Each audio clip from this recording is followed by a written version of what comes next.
G'day everyone, my name's Aura and thanks for tuning into the series in which we go over what you need to know for running these new Shadowlands dungeons. Now today we're looking at the dungeon Necrotic Wake, which is based in Bastion and has 4 bosses in total. So without further ado, let's jump into it. So the first boss of the instance is Blightbone, who is relatively close to the start of the dungeon. Now there are only a few abilities to manage, however they need to be done well, otherwise it can quickly lead to a wipe. The first ability to note is Heaving Wretch. This targets one player and spews out bile from the boss in a cone towards that player targeted. Now do note that if you are the targeted player and try to run away, it will just follow you, so it's best to stand still and let your party members move instead. Now once this is cast and it hits hopefully just one player, it leaves a dot that does high ticking damage. Simply dispel this player to stop further incoming damage. This is also one of the reasons why it's very important for only one player to be hit by this ability. After casting Heaving Wretch, there will be 3 carrion worms that spawn and need to be killed ASAP. If they are not, they will continue to do strong physical damage against the player they are targeting. And with each successful blood gorge, their physical damage will increase by 50% and stacking each time. Once the worms are killed, they will trigger a carrion eruption. Now it is important to make sure that you are out of the area before the spell casts, otherwise it will leave a dot on you for 30 seconds and it does very high ticking damage. Now in addition to this, Blightbone leaves a fetid gas on the ground in an area that lasts for 2 minutes. Standing in this does ticking damage and prevents all actions including spell casting whilst inside it. So simply just keep moving the boss as this spawns. Blightbone's final ability to watch for is Crunch. Now this is cast on the tank and does a huge amount of damage. Just make sure you place externals on the tank or have a cooldown ready for once they get struck with this. Now it is important to note that on the way to the second boss there is a mini boss called Nazadar. On fortified weeks especially, I would recommend popping some cooldowns here in order to get him down as fast as possible. His ability Necrotic Bolt deals roughly about 6k damage to the player and also causes an absorb shield or deficit for 5,000 healing for the player affected. Now the second boss is a simple fight and provided that your group deals with the adds that he summons. Amarth will cast Land of the Dead, which will summon a warrior, a mage, and a crossbowman. It is super important that the group's DPS switches to these adds and kills them as soon as possible for the next ability, Final Harvest, and it can certainly make things a bit hairy if they're still left alive. If Amarth was to cast his Final Harvest, any minion left alive at this time explodes for 12k damage, hitting everyone in the group. So more than one of these minions left alive and it will cause a wipe instantly. The benefit, other than not wiping, to killing these adds is that when Amarth casts his Final Harvest, is that if the minions are dead they will explode, however only in an 8-yard range around the dead body. So this is simple to move away from. Amarth's next ability, Necrotic Breath, is simple enough to deal with also, as it just shoots out a cone in front of the boss. It is important to move out of this as well and not to stand in the muck that is left behind. Now like the adds in the lead up to the fight, Necrotic Bolt is also cast throughout the encounter, so just ensure to top up those who are hit with it so they don't fall behind. And finally, Amarth has an ability called Unholy Frenzy, in which Bonefang the dragon, which Amarth is on top of,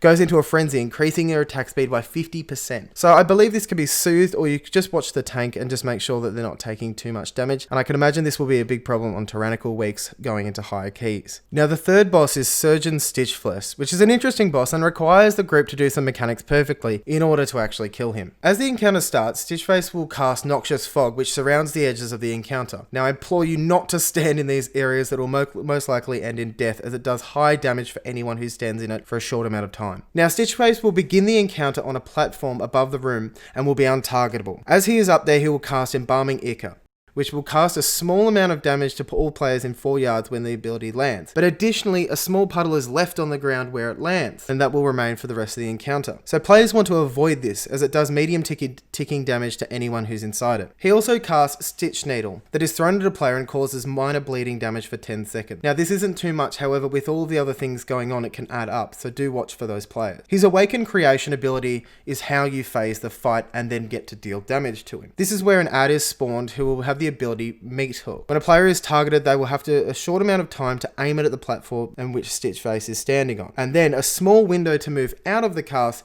so that the hook grabs Stitchface instead of the player, and it will bring him into the encounter, enabling the group to do damage to him. Now he only has a small window of time in which he is down on the ground before he jumps back up onto the platform. During this phase 2, Stitchface will cast Sever Flesh, which will be cast on the tank, dealing 12,000 damage. So use externals on them here, or make sure you already have some healing spells or cooldowns ready to go for them. Throughout this time, he will still be casting Embalming Ichor, but now also on Mythic difficulty, he has Morbid Fixation. Now, whichever player gets targeted this will need to kite him away and avoid being in range of him, or they will get trucked with damage. If you are not targeted, make sure you spot heal the person who is targeted, or they will easily die. And if it is you who is targeted, either use an immunity or a movement ability to get out of range as soon as possible. Now, after a short time, Stitchflesh will use Escape and return to his platform, and the fight begins rinse repeat of those mechanics. Now, you do want to try and nuke him as soon as possible, as the fight can get quite messy with the large number of Embalming Ichors left on the ground and the bleed dots coming through. And finally, the last boss of the instance. So it's Nelthor the Rime Bender. So an important mechanic for us healers is the Frozen Binds that he will cast on a player in the group. Now, this will root them in an area and also create a large area of effect circle around them. It is important to dispel this due to his ability Comet Storm. You must ensure that everyone in the group has moved out of the area of effect, otherwise when you dispel it they'll be rooted as well. Now, this is all because Comet Storm is an ability that every 0.5 seconds for 4 seconds, so 8 comets in total, will rain down onto the ground, targeting wherever you are standing or where you have just been. If anyone is hit by this, it is important to try and use an instant heal on them, as you won't be able to cast as you'll be moving yourself, as there is a high incoming amount of damage from one hit, and subsequently